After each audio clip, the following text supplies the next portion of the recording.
ગુણાસ્વામીની વાતો પ્રકરણ બીજું સંત સમાગમ વાત પહેલી જ સ્વામીએ વાત કરી સર્વ સાધન કરતા સંગ બળવાન છે, કેમ જે સંગ થકી જ સર્વ વાત થાય છે, પણ સંગ વિના કોઈ કામ થતું નથી. માટે સર્વમાં પ્રથમ સંગ મુખ્ય છે ને મોક્ષના માર્ગમાં પણ સંગ થકી સમજાય ને વ્યવહાર માર્ગમાં પણ સંગ થકી આવડે. માટે સંગની બરોબર કોઈ સાધન નથી.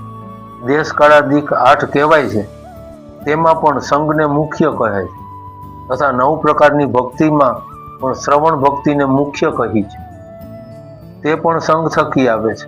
અને શિક્ષાપત્રીમાં પણ નિત્ય પ્રત્યે સાધુનો સમાગમ કરવો એમ કહ્યું છે ને વચનામૃતમાં પણ સંગનું અધિકપણું બહુ ઠેકાણે કહ્યું છે. માટે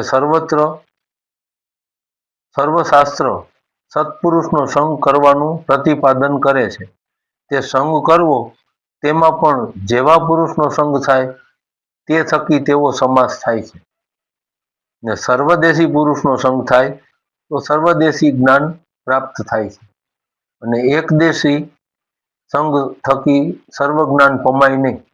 કેમ જે ધર્મ, જ્ઞાન, વૈરાગ્ય, ભક્તિ, મહિમા આદિ માંથી જેને જે અંગ મુખ્ય હોય તેના સંગ થકી તે વાત સમજાય.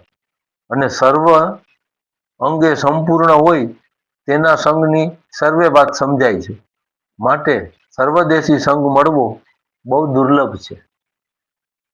અને સંગ કરવો તેમાં ગુરુની શુદ્ધિ 3 પ્રકારની જોવી. ગુરુ કરવા હોય તો 3 પ્રકારની શુદ્ધિ જોવી, એવું ગુણસ્વામી આ વાતમાં કહે છે. એમાં વિકતિ એક તો તેનું પંડનું વર્તન તેનો તપાસ કરવો, બીજું તેણે જેને સેવ્યા હોય તેનું સામર્થ્ય કેવું છે, એની પાસે જ્ઞાન કેવું છે એ જાણવું, અને ત્રીજું તેના સંગ થકી થયા તેને જાણવા તેમ તપાસ કરવો. સહજાનંદ સ્વામી મહારાજની